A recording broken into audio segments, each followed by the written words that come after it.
नमस्कार साथियों, मैं हूं मनीष जोशी और आज हम सुनेंगे एक प्रेरणास्पद कहानी। एक बार संतोष की सभा चल रही थी।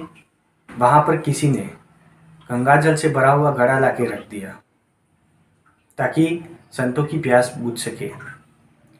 बाहर खड़े हुए एक व्यक्ति उस घड़े को देख रहा था और सोच रहा था कि यह घड़ा कितना सौभाग्यशाली है। एक तो इसमें गंगा जल भरा गया, दूसरा यह संतों की प्यास बुझा रहा है और संतों का उसे स्पर्श मिल रहा है। तो ऐसी किस्मत तो बहुत कम लोगों की होती है। इसके मन के भाव घड़े ने पढ़ लिए और घड़े ने कहा, मैं तो ऐसे ही पड़ा हुआ था, शून्य था और बैठे बैठे भगवान को कोस रहा था कि भगवान ने मेरे साथ अन्याय किया है। लेकिन एक दिन एक कुम्हार आता है, मुझे खोदता है और मुझे घर पे ले जाता है। वहाँ पर जाके मुझे मारता है, पीटता है, रौंदता है और फिर पानी डालकर मुझे गूंथता है। तत्पश्चात मुझे आकार देता है। बात यहीं तक नहीं रुकती है, मैं तब तक भगवान को कोस ही रहा था।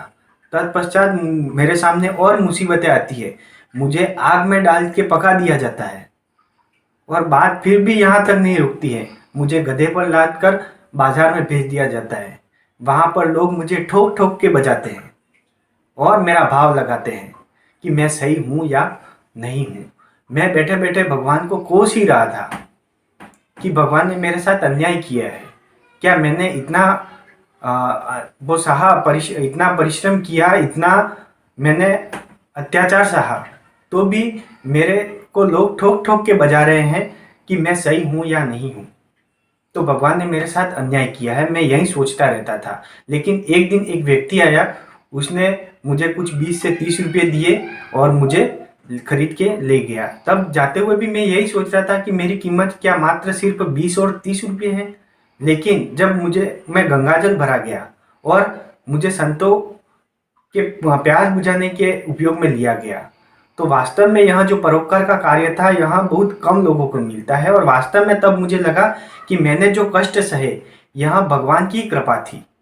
भगवान ने ही मेरे लिए सोच रखा था ताकि मैं आगे अच्छा कार्य कर सकूं, और यहाँ इसी का परिणाम है। मैं विचलित नहीं हुआ और आज यहाँ मुझे परोपकार करने का कार्य मिला हुआ है। दोस्तों, हम भी ऐसे ही करते हैं। जब भी हम पर मुसीबत होती है तो हम विचलित हो जाते हैं और हम सोचते हैं कि हम तो इतनी पूजा कर रहे हैं, उतने पाठ कर रहे हैं, लेकिन भगवान तो हमारे बारे में देखता ही नहीं, भगवान हम पर कभी कृपा करता ही नहीं। तो हम ये भूल जाते हैं कि भगवान की कृपा होगी, उससे पहले हमारे पे जो मुसीबत होगी वो तो हम पे आनी ही है, लेकिन एक समय पश्चात भगवान की कृपा जरूर होगी।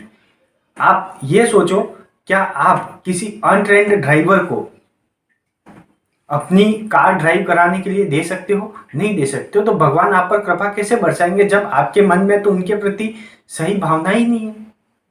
तो घड़े की तरह घड़े ने जिस प्रकार अपने पद से विचलित नहीं हुआ, उसी प्रकार आप भी अपने न्याय के पद पर और सही पद से विचलित नहीं होंगे तब तक भगवान की कृपा आप पर नहीं होगी। तो इस कहानी से हमें यही शिक्षा मिलती है कि हमें भी घड़े की तरह पद से विचलित नहीं होकर अपने न्याय और सही रास्ते पर चलते रहना चाहिए, तब जाके ही हमें सफलता मिलती है। दोस्तों, अगर आपको हमारी यहाँ कहानी अच्छी लगी हो तो इस वीडियो को अधिक से अधिक शेयर करें और हमारे चैनल को सब्सक्राइब करें।